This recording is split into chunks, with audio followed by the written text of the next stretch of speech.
ഇവരെ ഒന്നുകൂടെ കാണണോ യാത്ര പറയാൻ? നമുക്ക് വീട്ടിനകത്തേക്ക് പോവാം.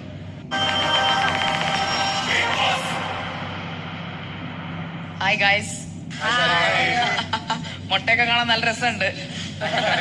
അപ്പൊ എല്ലാരും മിസ് ചെയ്യട്ടോ. എല്ലാരും നന്നായിട്ട് വെൽ പ്ലേ ചെയ്യുക. ഇത് നാടകമല്ല, മര്യാദക്ക് മൈൻഡ് ഗെയിം ചെയ്യുക. ഷൗട്ട് ഔട്ട് കുറയ്ക്കുക. അക്ബർ അടിപൊളിയായിട്ട് പാടുക. Binny bunny miss you and Renu കരയണ്ട. ഉറപ്പായിട്ടും അടുത്തേലുണ്ടാവും വീക്കെൻഡ് എവിക്ഷൻ. പുറത്തു വരും. നീ എന്തിനാടാ നിന്റെ ദുഷിപ്പെല്ലാം കൂടെ എൻ്റെ നേർക്ക് തീർക്കാൻ പറ്റുന്ന പരമച്ചറ്റ നാറി. നിന്നെ ആർക്ക് വേണം? വലിഞ്ഞേറി വന്നേക്കുന്ന അങ്ങോട്ട് എൻ്റെ കൺമുമ്പിൽ അങ്ങനെ വന്ന് നീ പെട്ടുപോയാൽ നിന്നെ ഞാൻ തുപ്പും. ഞാൻ തൂറി എറിയും നിന്നെ. രേണുസുതിക്ക് ഒരുപാട് ഇതുണ്ട്. രേണുസുതി സാധാരണക്കാരിയിൽ നിന്നും സാധാരണക്കാരിയായിട്ടുള്ള ഒരാളാണ്.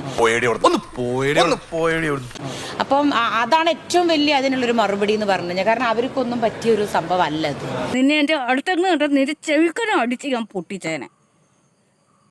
കാരണം അവരുടേതായ രീതിയിൽ അവർക്ക് വയ്യായികകളും കാര്യങ്ങളും ചില പ്രശ്നങ്ങളൊക്കെ കേൾക്കുമ്പോൾ ഉണ്ടാകുന്ന അവരുടെ ഭയങ്കരമായിട്ടുള്ള മാനസികാവസ്ഥ. ഞാൻ വിചാരിച്ചു ഞാനാണ് ഏറ്റവും വലിയ സാധാരണക്കാരി. എന്നെക്കാട്ടും സാധാരണക്കാരിയായിട്ടുള്ള ഒരാളാണ്. അപ്പം